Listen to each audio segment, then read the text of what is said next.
Good evening, family, and welcome to The Signal Live. I'm Jamie Harrison, former DNC Chair, South Carolina native, and somebody who's never been afraid to tell either party the truth, even when it hurts. And I'm AB, also known as I Am Legally Hype, an attorney, content creator, and your girl who breaks down the law and politics so you don't have to get played by either one. Tonight, we're pulling up a seat at the table for some real talk. The kind of conversation that matters when democracy itself is on the line and Black folks are getting the shortest end of the stick. You know, I've been saying on my podcast At Our Table that we need to stop being afraid to speak plainly to the American people. We can't keep hiding behind political niceties when authoritarianism is knocking at our front door. And I've been breaking down exactly how these systems work on social media because y'all need to know y'all rights and understand the game that they're playing. And as I always say, you can't fight what you don't understand. And let me tell you something, folks. We are the brick wall that is holding back the flames of chaos. We are the brick wall that is saving American democracy as we know it. And if we falter, my friends, the whole damn thing goes. But here's the thing. We're not just going to hold the line. We're going to push back. We're going to organize, and we're going to show the country that what real resistance actually looks like. And that's right, Jamie. And look, I'm unshackled from corporate law firm politics, and Jamie's unshackled from party politics. So tonight, we're giving you the unfiltered truth about what we're facing and how to fight back. So tonight on The Signal Live, we're starting with Young People Speak, the Youth Vote. It's moderated by Dr. Katrina Gamble, a political scientist and an expert on Black political behavior. She's assembled 3 young voters, 20-year-old Wendell, 19-year-old Zen, and 30-year-old Idriss. They're all from Virginia, and they're here to tell us exactly what they think about our current electoral appeals to Gen Z. Then we're moving into No Kings Revisited, because y'all know I love breaking down how power works and how we take it back. We're diving deep into the growing movement of rallies and non-cooperation tactics that are driving authoritarianism out of our communities. And then we're going to close tonight with Therapy Corner, because let's be honest, folks, this moment is taking a toll on all of us. We're all tired. Mental health is political, and we're going to talk about how we take care of ourselves while fighting for our democracy. Also, look for our QR codes throughout the night. We're asking for your support to help sustain State of the People, but every episode also includes a resource and action guide to help you fight, survive, and thrive. This week's guide has critical support for anyone facing uncertainty from the government shutdown, SNAP benefits ending in 3 days, rising Black unemployment, or if you're looking to support our loved ones in the eye of Hurricane Melissa in Jamaica. So, folks, grab a cup of tea, a glass of wine, or get something stronger because these last few months have been hell. So settle in and get ready for some truth telling, because if we're going to save this democracy for us, we're going to have to do it together. This is The Signal Live. And honey, we're just getting started.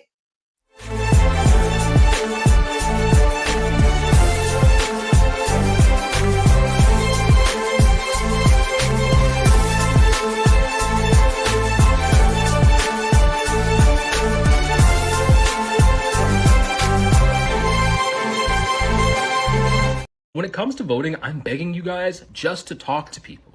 Just to talk to the people you know, the old people, the young people. Don't resign yourself to, well, young people don't vote and old people always, it's like, just talk to them. A few days ago, I had my Zoran poster with me while I was like on the train, and I had a talk with an older woman about the election and why I was supporting Zoran. It was a productive conversation. I don't know if she voted for Zoran, but she was like, oh, I was looking into it and blah, blah, blah, blah. We had a whole conversation. That's all it takes. This is the issue with only hanging out with people who look like you and act like you. Like, I think I've been lucky in that I've done a lot of gig work and I've done a lot of theater work and I've gotten to meet people from a variety of backgrounds because I'm just going from place to place to place to place all the time. But try it. Just talk to people, dude, please. Go to like a community event or something. I've been meeting people. I've been at the courts lately trying to get good at basketball. I'm not good at it. But I got to talk to folks about the election. It just comes up naturally. So please, just be engaged. Now, that is what we're talking about. You just heard it straight from creator Christian Divine. No filter, no script, just the truth. And it's that energy, that clarity, that belief in listening to each other. That's exactly what we need to understand if we're serious about building a movement that it can actually win. Exactly. That's what we've been trying to say. And that's exactly what we're doing tonight. Not talking to young people, but listening to them. A few nights ago, Dr. Katrina Gamble assembled a focus group of young voters from Virginia. It was Zen Cambridge, Wendell Kamori, Idriss O'Connor. They break down everything politicians get wrong about their generation. Because here's the thing, folks, young voters aren't apathetic. They're strategic. They're not buying empty promises, and they're not settling for politicians who can't deliver. They want authenticity. They want action, and they want to see that their vote actually matters. So y'all buckle up, because you're about to get schooled by the people who are going to determine the future of this democracy. Here is Young People Speak, Why Vote? It sounds like from what you all are saying, you all seem very tuned in to the elections that are happening in your states. And often folks are talking about what motivates young people in particular to turn out to vote. And so I'm curious to hear from you all, like what's your motivation to turn out to vote when you talk to other young people in your networks and communities? What do you think are the things that would motivate them to show up and vote in the upcoming elections? Well, I think for myself, truly, it's going back in history. It's going back in a time capsule, and it's really looking at what our ancestors went through. I'm from Virginia. You know, Virginia has a state with pivotal history in terms of segregation, in terms of separate but equal, in terms of voting rights. And truly, we must, and I must continue to use that voice and to use that vote to be civically engaged. For other people who are my age, it's really the policies and the issues that are being implemented. I think people were more so comfortable last year with what was going on within the Biden-Harris administration, that they really didn't understand the severity of certain things. And now that the administration has changed, especially here in Virginia, we are seeing the effects from it. Like I said before, students are now paying attention. They're now paying attention to how much aid they're going to get on their FAFSA. Virginia holds some of the most military families across the country. Those who are getting that GI Bill to pay for college are not seeing that same type of money come in. Those who get SNAP benefits, they're not going to be seeing that within the next week. So they're really paying attention to the policies that are going to affect them, which is truly motivating them to vote. Idriss, Wendell, what about you all? Like, first, what's motivating you to vote? And if you're having conversations with friends or other young people in your networks, like, what are you hearing in terms of if they're motivated, or what are some of the things that might be motivating them to tune into the upcoming elections?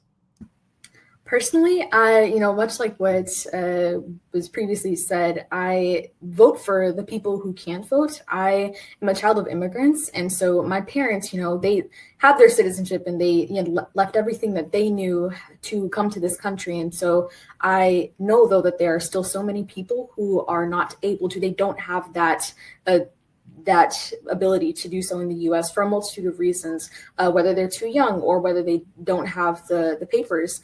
And so I vote for the people who can't, not in the sense that I'm casting multiple ballots, but, just representative of, I understand the power and the necessity, and kind of similarly, just the severity of it. I believe that the integrity of our democracy is something that is reliant on our vigilance. And so to stay politically and civically engaged and to understand what's going on, despite all of the voter suppression attempts and everything, is a direct, I think it's one of the best ways that we can combat that, is to continue showing up. Now, in terms of the people, someone like me, you don't need to do much to convince to vote, but, people around me, and we know young people are not showing up to the polls in the numbers that they should. But one of the biggest reasons that I heard is just the disillusionment of it all. They say, I'm sick of the two-party system, or who cares? Like, I don't have the time. That's something that old people do or whatnot. And every single time one of my, anyone in my circle says that, I say, well, now you're just doing the work of the oppressor for them. Now they don't need to do any sort of voter suppression. We had a bill in Kansas get passed that is taking away, this is our last election that we have the 3-day grace period for mail-in ballots to arrive. We will no longer have that. And so voter suppression efforts that are coming, seemingly all coming from the top down, we realize that we are kind of suppressing ourselves in that way. And so I always, hold them accountable in that sense. And I'm like, okay, well, have you thought about what kind of messaging, who would want you to say things like that? And who would it benefit that you aren't showing up, that you aren't taking advantage of the fact that you have the ability to vote? And so I think it stems from that disillusionment. And I try to hold them accountable and say, well, we're only part of the problem if you decide that it doesn't matter. Don't make that decision for them. You still need to show up. It's extremely important, especially for people of color, especially for Black people. Thank you for that. I agree with both Window and Zen. This election all elections are pivotal, but this one in particular in the midst of the current administration. And I think, for me, what motivates me is knowing that, I have a choice to select who I want to represent me, being part of a democracy, and, issues that, matter to me, like affordable housing, healthcare, those are things that impact all of us, no matter what age you are. And, I try to tell people, because I remember being involved in the 2017 races and getting involved there in Virginia. That was like the big thing, because Virginia went from being Republican to being Democrat, and it broke a 25-year hold of Republican power in Virginia. And to see that change and the representation from people of color in our state, and the change that has happened in our state since our state went up for being the top states for education. It's just like everything just expanded and grew. And so I use that example of when you go vote, you make a huge impact, and that impact continues on. It hasn't stopped. But, we've had some setbacks in Virginia, but that progress, the ball of progress, it's going for our state, all because people started to show up in that election. You named some issues, Idriss. When you think about this moment, I am asking this of all of you all, like what issues matter most to you all as young people? Are there for yourselves, and are there other issues that you would want to highlight that are impacting young people that we should all be paying attention to?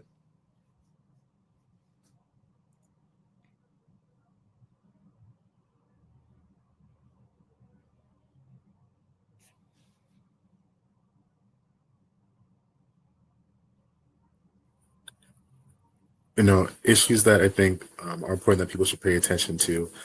Definitely your affordability. If you can't afford, when it comes to trying to find rent or trying to buy groceries, food, we all like to go to eat, trying to find affordable places to eat. Those are things that are important. That, and also healthcare, as some of us are in college.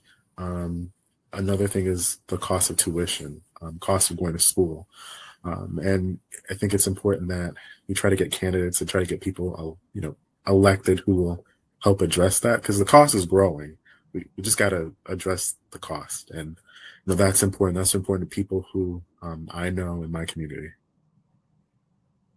Windows in, what are some of the top issues that are top of mind for you all?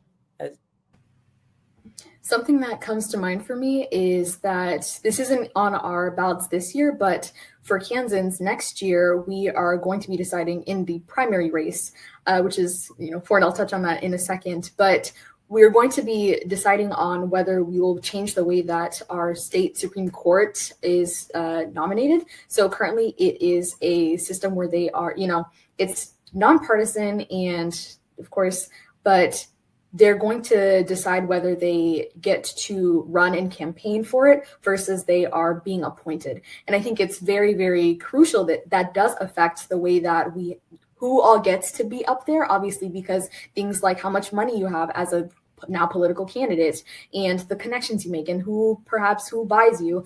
Those are things that affect the race and will affect who gets those seats and affect the decisions that get made on behalf of the entire state. So, and that race, that's not happening in our general election next year, even though we know midterms and races that are not presidential already have lesser turnout. That's the primary, which has even worse. In Kansas, I think it's like less than 25% of Kansans are showing out to turn out. And the 25% is generous. Many counties have even less. I mean, you have races that are being decided by handfuls of people.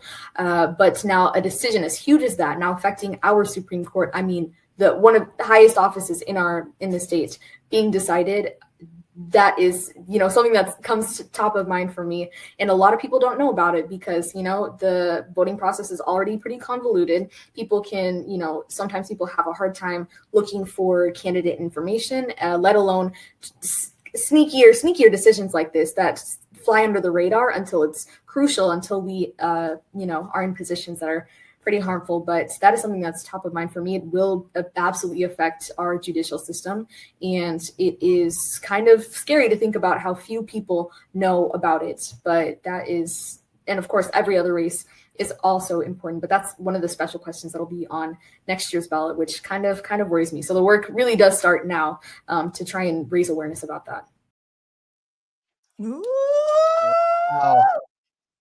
That was so powerful. But, young people are powerful. You're the largest voting demographic in the country. You got to use your power, folks. And we heard loud and clear that young people aren't looking for promises. They're looking for proof. They want to see that democracy can actually deliver for them. Okay, facts. And speaking of facts, Window, she was speaking facts. She was spitting facts. I know we was talking about Virginia, but a little birdie told me that Window, she actually is from Kansas. Kansas. She was putting some little Kansas facts in there too. So we got a little lesson. But anyways, with that, we'll actually be right back. So much has happened to our people in our neighborhoods, to our states and countries since the last time we saw each other.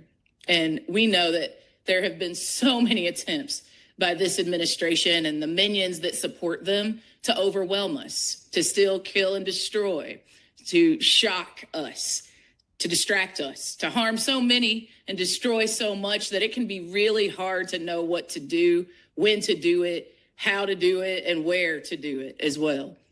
It's nearly impossible to show up to all the urgent calls. It feels like there's a new one every day. And to keep track of all the calls to action, there's certainly a new one of those every day. Or to know all the things that are happening locally, across our states, across our regions, nationally, and across the globe. So that was Ashley Woodard Henderson, movement strategist and a friend of the Signal Live.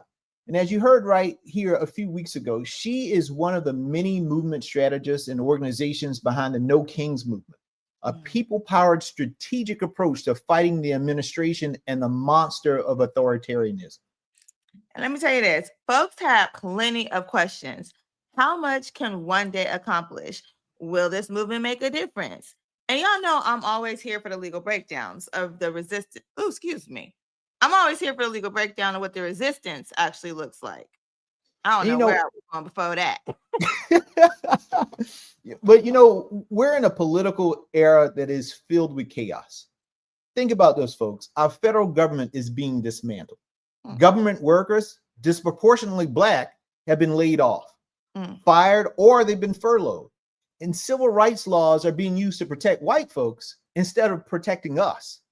ICE is racially profiling, and nothing good is coming out of Congress. Hell, they ain't even working right now. And if we talk about the courts are going right along with Project 2025. And Black people are saying, we did our job, okay? The rest of y'all voted for this. So y'all clean this up. We are tired of saving this country from itself. But history shows that change has come on the heels of our pain and our uprising. So what's our role in this moment? So let's talk about just that. And we're going to talk about it with people who have some answers. I want you all to please welcome our friend Cliff Albright, co-founder of Black Voters Matter, and Monifa Bandele of Malcolm X Grassroots Movement and Movement for Black Lives. Hey. Welcome Signal Live, y'all. Welcome. Hey, family. What's up, fam? So, Cliff, let's start off with you, man. On October 18th, despite all of the questions about No King's Day, an estimated 7 million people took to the streets across the country for No King's event. and you actually spoke at the one in Washington, D.C. What's No Kings about, if you can tell us, and why did Black Voters Matter decide to participate? Yeah, well, again, thanks for having me, y'all. It's good to see you, and always good to share space with my good sister Monifa. We thought it was important, and truth be told, we've been involved in some of the No Kings discussion, even going back to before No Kings when it was the hands off, but we knew at that time, like you just said, AB, like Black folks are tired, right? And so, back in the spring, back in April or whatever, we weren't trying to like do a mass call to have Black folks come out. Hell, we didn't even want to come out, but we knew we had to at least be in the discussions, right? And then at the next one, the No Kings, we moved up that ladder of involvement a little bit. And then finally at this most recent one, as you said, Jamie, I actually came out and spoke, and we had some other staff members speaking in some other cities. And, the reason was because for a couple of reasons. We believe that rallies like No Kings can serve a variety of purposes, right? They can inspire you, right? They can inform you. There's good information that you can get, right? They can, among other things, they can actually challenge you, right? When done well, it shouldn't just be, it can be a feel-good space, but it can also be a space where we got to come together and grapple with some stuff.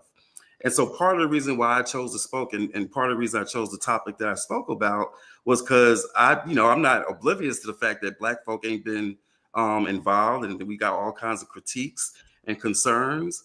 And I felt that needed to be spoken to. And so in my remarks, as you may have seen, Jamie, as you may have seen, AB, in my remarks, I said, you know what? We're down with the No Kings call, right? Because we're feeling the brunt of a lot of the stuff that's going on. Most of what this administration is doing is rooted in anti-Blackness, right? And so, my point was that we joined you in the call for No Kings, but guess what? We got to go beyond that, because the last time this country said No Kings, 1/5 of the population was enslaved, my folks. So No Kings wasn't good enough for us in 1776, and it's not good enough for us now. If we can't deal with these issues and say, yeah, we need no kings, but we also need no racism, right? We also need no patriarchy, no sexual violence. Like, we got to be able to say more than no kings, because we're not just trying to go back to what it was before we had a wannabe petty small man who want to be a king, right? We're not trying to go back to that. We trying to create something new, something better. And so that was part of the message that I felt needed to be delivered. Also in delivering that, I also talked about unity, right? And how we, at the end of the day, we got to come together, because this country can't move forward without our involvement. It never has, right? There's been no advancement in this imperfect democracy, or whatever we want to call it. There's been no movement, there's been no forward progress without us being involved. In fact, sometimes that progress has been built on something that was for us, 14th Amendment, that winds up benefiting everybody else. And so, those are some of the reasons that I felt it was important for us to be involved, and to send a message to other Black folk watching, because, it's got to be a welcoming space for Black folk. And it can't be a welcoming space if there's no Black folk speaking on the stage, right? Yeah. If we're not being centered anywhere in the program, then we're not going to be centered anywhere in the audience. And that's an ongoing battle, right? But we felt that we had to at least do our part, and I had to do my part to continue that movement, to get us to the point where we could take that 7 million to 10, 15, 20, 25. Okay, that's what I'm talking about. Now, Monifa, sis, let me get your take on No Kings, right? Because everybody can see, I know Cliff said, Black folks, we need to be centered, we need to be out there speaking. But folks could see that it wasn't a lot of Black people out there. So what's your take on this, sis? My take builds off of what Cliff said. Black people have always been multi-tactical. And just because you don't see us at a rally doesn't mean that we still aren't the center and the engine behind change that's going. I mean, what was the most prominent and powerful boycott this year? It's when Black folks decided Target is not sticking by what they promised alongside so many other corporations. And it was so successful. We see the hit. when we see the mutual aid hubs that are popping up all over the country, right, where people are able to, as we prepare for perhaps SNAP to stop, to be able to have co-ops and support their neighbors and do know your rights workshops and do climate disaster relief. So I want to say this, one, when we say we're tired of doing one thing, that hardly ever means we're not doing all the other things, right? We have always been multi-tactical, and we're always drawing on our elders and our ancestors and all of the men, because they use all the tools in the toolbox, right? Some people think that the Black liberation movement was about marching and marching and marching, and it was never that. People wrote legislation, people did boycotts, people built independent institutions. A lot of co-ops emerged during that time. And we see that today. So first I want to say to all the Black people out there that are organizing, I see you. And we also want everybody else to go out to know Kings. It's not an either or thing, but also just because you don't see us, that doesn't mean that we aren't still, again, driving the change that the country has announced and promised in writing and trying to get it closer to the reality, right, which it has not reached yet. So that's my take on it. I say, that's fine, sister. If you don't want to come out and march, you may be tired of marching, but I know that your life is in activism. You helping the neighbors. You know, you're involved in the schools, which was a big thing with the book bans. And we've got stuff that we're doing. The local work on the ground is powerful. That's right. And the elections, right? We got a big election coming up here in New York. And you see, again, just this past primary, we had a 30% increase in young people coming out to vote in a primary election. So Black people are active because we're kind of like always active, you know, AB, you know what I'm saying? They want to say, oh, why they're not at this march? It's usually because we're busy running a mutual aid to make sure that our communities don't go hungry. Amen to that. Amen to that. And Monifa, thank you for all that you are doing in the communities right now. And you represent, you know, the 92% of Black women who went out and voted for Kamala Harris, who did all of those things that were so necessary to protect our democracy and are continuing to do that. What would you say to those folks who, those Black women on the local level who, as you said, may not want to go out and march? What are some of the programs that you would highlight that are doing some of the great work right now that maybe, you know, folks who are watching us tonight were saying, okay, what can I Google to figure out what I can get involved in? What type of programs that you see that are out there right now? Oh my God, because we're just so prolific. It's so many things. So if y'all are in Florida, there's an amazing project called the Smile Trust, where they're training local people on how to do first response in the community, CPR, stop the bleed, you know, making sure we can be there for our community members, but also doing a lot of preparation around climate disaster because of the regions that they're in. That's run by Black women. Here in Brooklyn, we got the free Black Women's Library. And so when they have banned books in the schools, we make sure there's a free library where the community can come and access those books that they don't want you to read, whether it's about Ruby Bridges or Assata Shakur.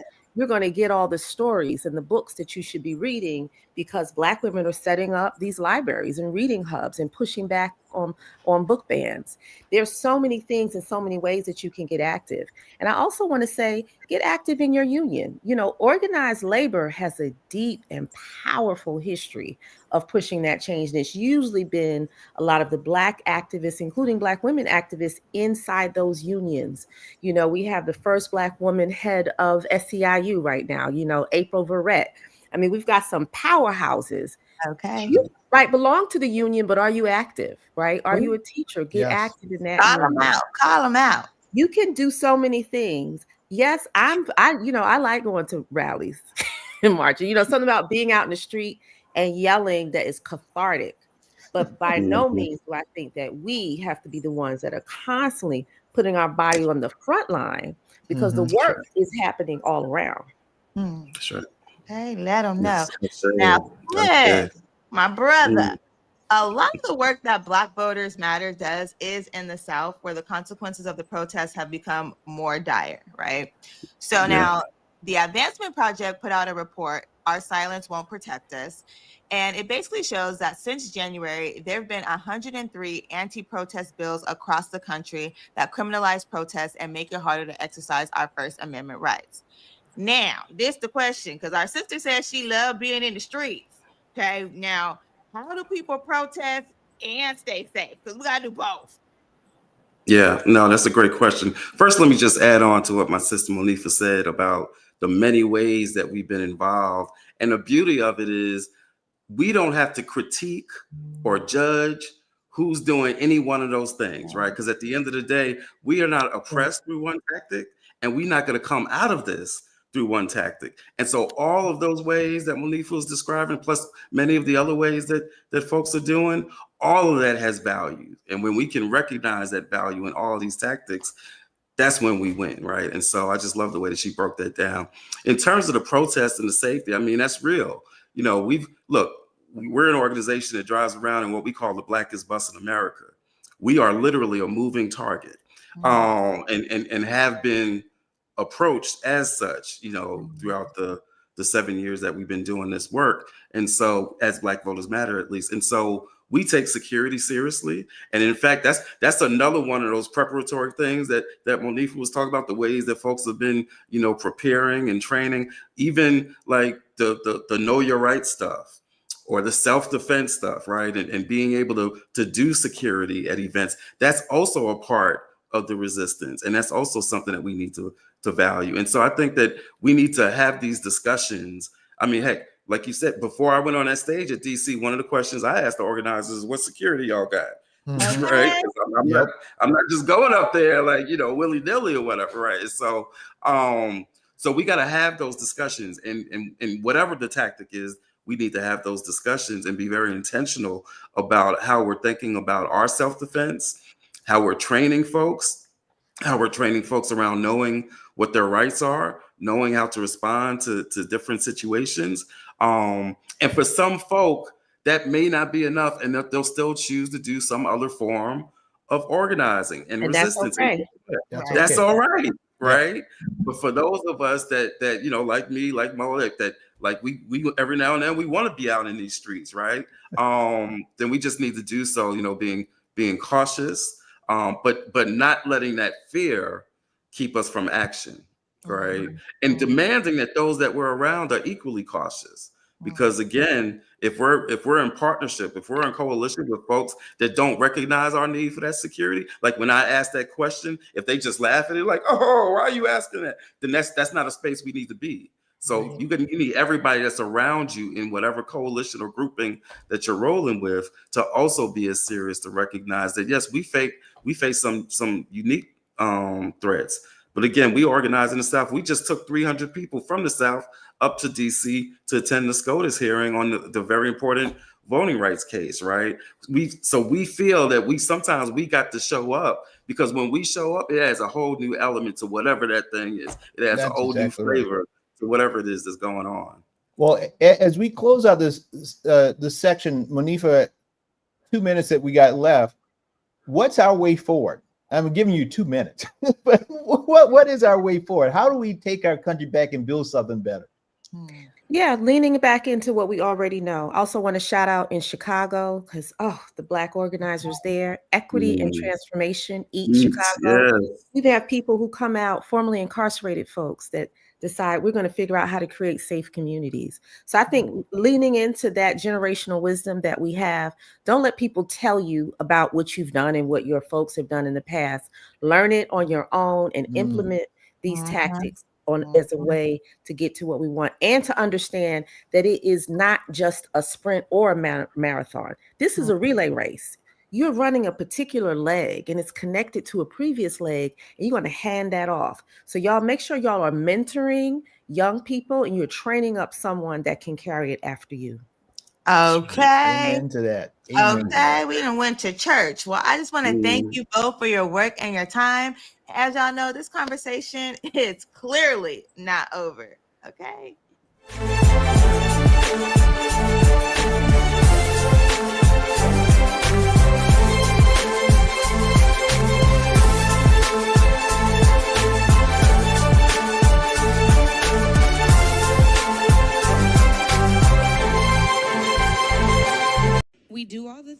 is I do not believe in balance. And I know that that is not the thing that you want to tell people at the Mental Wealth Expo. But one thing I hope y'all know now is I am not going to lie to you today, tomorrow, or yesterday. So I don't believe in balance. I think, sadly, we have forced people into thinking that there is this perfect way where you can juggle all the balls at the same time and nothing will fall, that you can remember to pick your kids up on time, that you can remember to make dinner, that you can run your business and not ever miss a tax deadline. Okay, I'm alone on that. That you can remember to run something to FedEx. I got to send something to FedEx that I've been shipping for 2 weeks, y'all, okay? So I'm just saying, like, I don't believe in balance. And if somebody has the formula, please raise your hand so I can sit at your feet and learn. Okay, look, I'm with Angela, honey. Who got the formula? Okay, because I need it bad, real bad, right? True. Now, from viral TikTok debates to Breakfast Club moments, everyone's talking about mental health right now, okay? But how do we move from talking to actually taking care of ourselves and one another? Now, if y'all don't know, October is Mental Health Awareness Month. So now is the perfect time for us to be talking about this. Amen to that, AB. You know, we really have to understand this, folks. Mental health is a political conversation. Not only does our government need to fund it, but we need to be well enough to fight for what we deserve.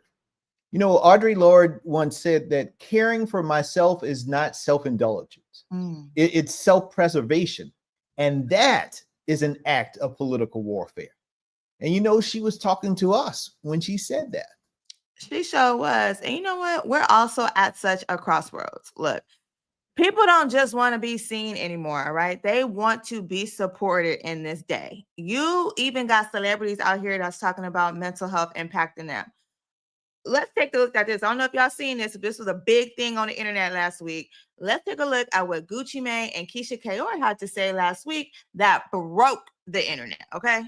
Have a system. Personally, I take his apps off his phone. First thing I do, I delete Instagram. I delete everything. Even if I got to change his password, I'm changing it because I don't need the public to know he's having an episode. You realize you'd never know about any other episodes since September 13th because I control that. Because you're not going on Instagram, you're not going on Twitter, it's deleted. You know, and I just control everything at home. And now before the episodes come, I catch it. So that's why he hasn't had another one.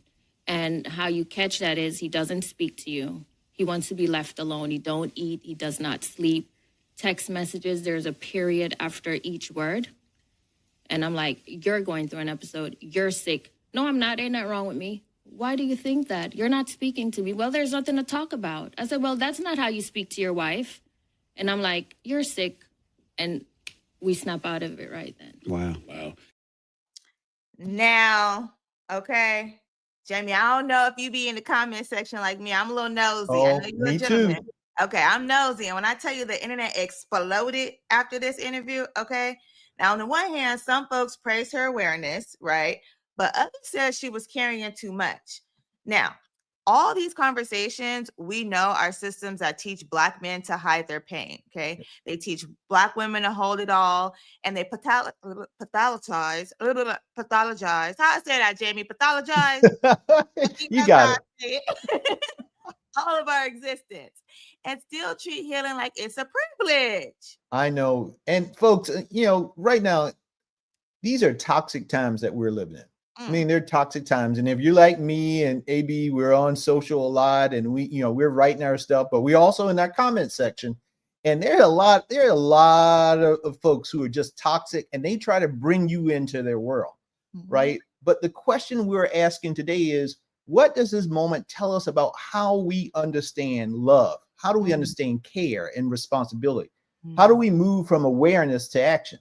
And we're talking with two folks who have the answers that we need, that we all need. Dr. Raquel Martin, a licensed clinical psychologist, founder of the Martin Psychology Group, and mental health advocate who brings healing conversations to social media. And Dr. Reginald Cunningham, a counseling psychologist, a speaker and author, and founder of Counseling Solutions, LLC. Hey, y'all. Hi. Hello there. Thank you so much for having me. Thank you as well. I'm excited, so I'm gonna just get right into it, okay? Dr. Raquel, I'm coming to you first. So clinically and culturally, what do you see all in that moment, right? And in this moment on the internet, even if you didn't see the specific clip, for example, what do these kinds of online debates reveal about how care shows up in our relationships? It sounds like one of the things that she was doing is making sure she's able to recognize patterns, which is really, really important. If someone is dealing with significant mental health diagnoses and they have an amazing support system, because community is the primary mental health resource. What you do a lot of times is you come up with a crisis plan. And what Keyshia seems like she was stating is like, this is our crisis plan. We make sure we remove the apps. I make sure that I'm able to protect you from all the praying eyes and things of that nature. And also making sure that they're caring for each other and that it's not being forced on it. So like one of the things a lot of people said, this is a lot, like she's taking on too much, but it was also the fact that we don't know the intricacies of their relationships. We only know what they shared. It's not like, doesn't seem like she's forcing anything on him, because I've read Gucci's book episodes and he seems like a very open person in terms of, you're not about to do this, right? So it seems like it's something that they also agreed upon. But what this is a really good example of how you can provide support to individuals. And as a psychologist, I know some people struggle with what we call like the woo-woo feelings. Like, okay, you know, I can barely tap into my own feelings. How am I supposed to support you and talk about your feelings? But I also remind individuals that you can also provide tangible care to individuals that are going through significant difficulties. When it comes to a crisis plan, you guys can discuss what that is. Maybe you're not the best at tapping into someone else's feelings because you struggle with your own. But the first thing that goes when people are having significant difficulties are activities of daily living. That's cooking, that's cleaning, that's taking care of themselves. So maybe you can provide them with support by being like, oh, I'm gonna just come over and just sit with you. And while I'm sitting with you, I'm gonna help you with some of this laundry. And it's not because I don't think you can do it, but it's because I don't think you should have to do it because you're having a difficult time. So I think what she was showing was a really good aspect of support. I will say that it is not possible to just cut off someone's mental health episodes. What you can do is support them through it. And I think that was something that a lot of people struggled with in terms of like, oh, so you're stating that if I do all these things, that means they're not going to have an episode. No, it's not possible to just stop someone's episode in the moment, but you can provide them with so much support that it can lessen the severity of it. Well, and support is so key. Dr. Cunningham, Kim, I want to stay on this for a second. You know, I think what really set this clip off was because of who it was, right? Gucci Mane discussed his schizophrenia diagnosis, recovering from drug abuse, which worsened his condition and his therapy. You know, when Black men start naming their pain out loud, it really disrupts everything that we've been taught about who gets to hurt out loud, you know, and who's supposed to hold it in. And I know you have personal stories around this and would love it if you could share it with our listeners. One second, Dr. Cunningham, we got you muted. There you go. Okay, I think again, like you said, we have been conditioned to just stay silent, to not even emote, not even talk about, you know, anything that we're feeling. Now, in the case of Gucci, I think that his wife did him the best favor she could have done by learning his triggers, to be able to continue to provide a safe space for him and also to protect him from those people who, the naysayers like on social media that you mentioned, and continue to nurture him through these episodes.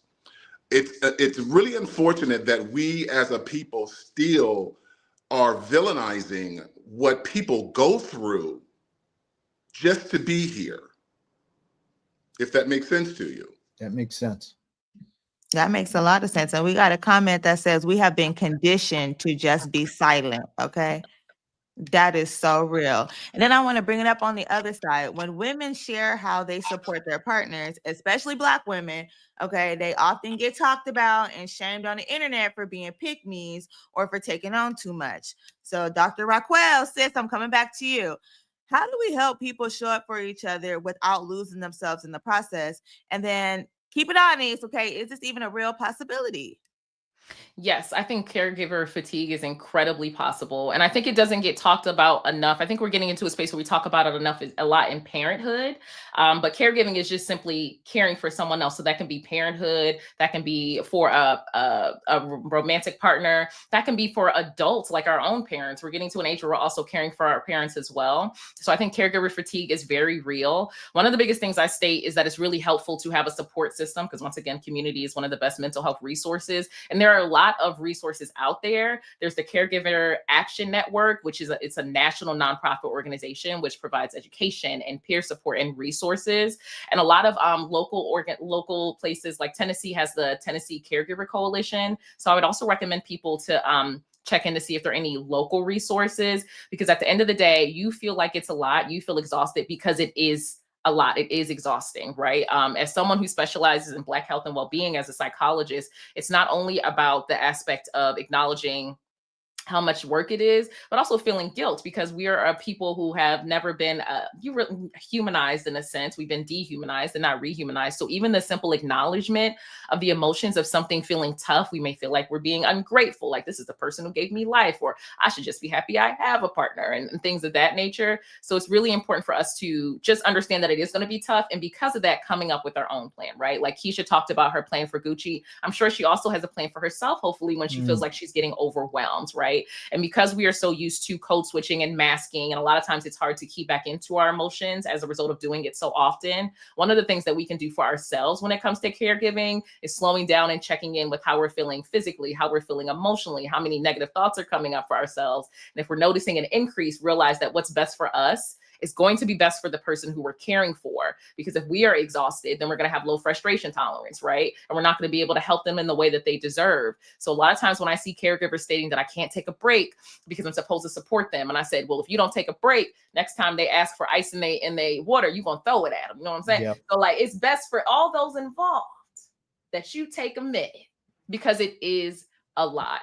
So I would also state that, like, look for a support system. Community is always going to be the ultimate resource. And that's what we're seeing now. Like, look at this amazing resource that everyone's getting access to. And when it comes down to it, so yes, you're going to be exhausted. It's okay to acknowledge the fact that you're exhausted.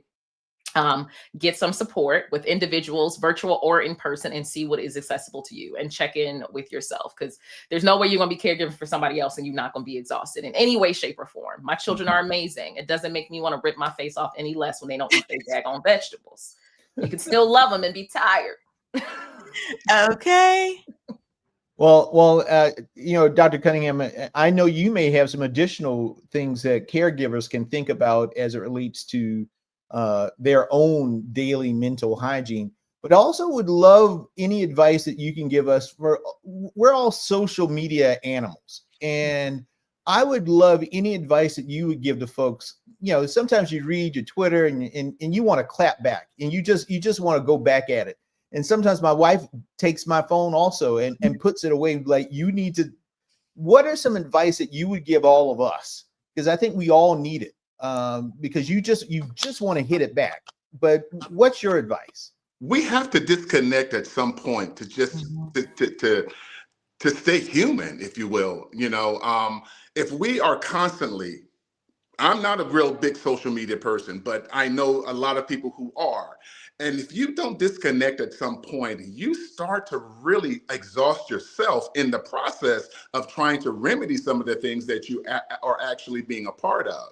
And it's important that you take respite, if you will, on some things such as social media, so that you can go back and regather yourself to be able to come back with a punch. I hear you on that. And I know we talked a lot about community. And when we talk about collective care, we're talking also about housing, wages, and rest. Okay. I've seen somebody in the comment section. We need our rest. Okay. Because reality is, like, love might be personal, but care has to be structural too. So Dr. Raquel, real quick, real briefly, before we get out of here, what do you have to say about mental health care being a political fight too?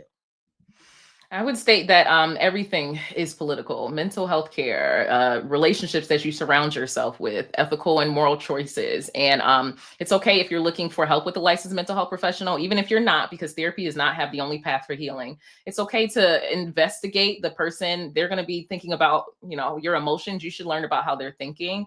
And understanding that when we think about community and we think about rest, there's so many different types of rest. That we have to acknowledge that it may be social rest, like Dr. Cunningham had mentioned, which I'm a professor at TSU, so shout out to Dr. Cunningham because he also went to TSU. But then it may also be the aspect of environmental rest. Maybe you need some place that is not as polarizing that you're around. So I also tell people to audit in terms of rest. What does rest look like for you? It's not always going to be sitting down and actually taking a nap. It can be the fact that you take in a lot of excessive information, the news. I think people need to understand that PTSD is not only as a result of things that you've experienced, but also things that you've witnessed. So if you're watching someone take their last breath online that looks like you, if you're watching another shooting, you will have the same exact responses if you were right there in that environment. So I also tell individuals when we're thinking of rest, think about different types of rest that you need: emotional, environmental, logging off. And especially when it comes to social media, I tell a lot of people to check their body when they're looking at things on social media. If you notice that you're frowning and your shoulders are up to your ears and your fists are like Arthur, let's put that phone down, shall we? And take a minute and separate yourself, and then use that block button. Okay. The internet's not a real place. There's no need to be online.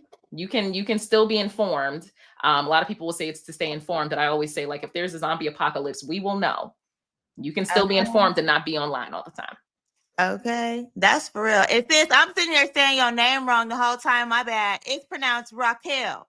Yes, ma'am. My bad, sis. Listen, we only got so much time. We can get the phonetics later. Don't even worry about it. I got you. I know what you meant. I know what you meant. I gotta put some respect on your name. Put some respect on your name. Now, real quick, Dr. Cunningham, I know you keep it quick anyway, but 1 minute, give us your brief thoughts before we get you up out of here. My brief thoughts is really, we've got to still continue to normalize what mental health is all about. Because if we don't, we're going to always have these types of conversations. The more we talk about it, the more we make it everyday conversation, the more it's going to be acceptable for people to actually give themselves permission to at least explore getting some help. Okay. And you know what? Maybe that's the takeaway, right? Kushi, honey, Gabby and Keyshia. Lord, I'm tired, okay? It's late tonight, okay? I've been mommying all day. My mental health, okay? You're doing a great job. You're doing an awesome job. My community came through for me. Now, with that being said, Gucci and Keyshia then gave us a glimpse of what shared care can look like under one roof. And in this case, it was their roof. But our work is about making that care systemic, turning awareness into access and application, because healing isn't always meant to happen alone. Amen. Amen. It's meant to happen all together. It really is. And I want to say thank you to our guests and to everyone listening. And remember this, folks, care is how we survive. Mm-hmm. Care is how we survive. So let's keep showing up. Let's keep checking in. Let's keep checking in on each other, not just, about ourselves, but checking in on each other and tuning in to the pulse of the people and to our people. So Dr. Raquel, Dr. Cunningham, thank you for your wisdom tonight. Thank you for just grounding us once again. And we hope to have you back on the Signal Live sometime soon. Thank you so much for having us. Of course. Thank you. Thank you. All right. Now, Jamie, that's exactly why we always end the Signal Live with a word from someone who loves Black people and can keep us encouraged on our way to freedom. That's right, AB. This week we'll close out the show with a word from Dr. Gabby Kujo, Wilkes, speaker, author, and leadership coach who empowers communities through faith-based advocacy and transformational guidance. Okay. Now, Jamie, I ain't gonna hold you. This episode was some tea, okay? Jamie said, I don't know, you a little extra for me. It's okay. Oh, no. I love it. I'm just kidding. I'm the vanilla and you add some spice to that. That's a little pecan. You gotta have a little pecan in the vanilla. You know what I'm talking about?